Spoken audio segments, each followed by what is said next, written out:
বিলাল ভাই মাস্টার ঢুকছে তা আপনি কবেন না আমার চেহারা এরকম হয়েছে কি আমাদের না। দুজনের? যে বাইক নিয়ে আমার বাইক নিয়ে শাশুড়ি পাঠাইছে খাবার। আসলে কারো এত কষ্ট দেওয়া আমার ঠিক হয় নাই।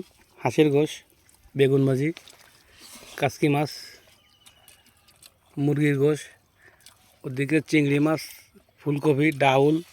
ইলিশ মাছ না ঠিক আছে। ফুলকপির ভিতরে ইলিশ মাছ আছে, এটা কবে সেটা? কি আছে? ইলিশ মাছ এই যে এই যে আমাকে বিয়েই অনেক কষ্ট করে নিয়ে আসছে মাছ, খাবার দাবার নিয়ে আসছে। আসলে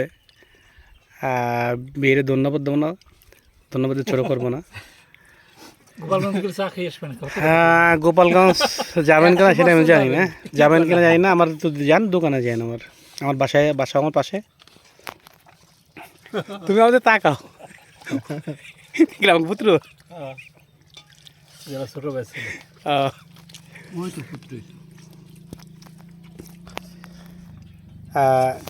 এটা হচ্ছে আমরা যে কাশিয়ানি টিটার বাবুর মাছ ধরতে আসছি। এটা আলফাডাঙ্গার ভিতরে মাছ ধরাটা তো মুখ্য বিষয় না, মজা বহুদিন পর দেখলাম। আমি তো মনে করছি মরে গেছেন আপনি। কি কই না নিলে সুস্থ সবল মানুষরে মারলে হবে। আপনি ইন্না লিল্লাহ করে দিয়েছেন।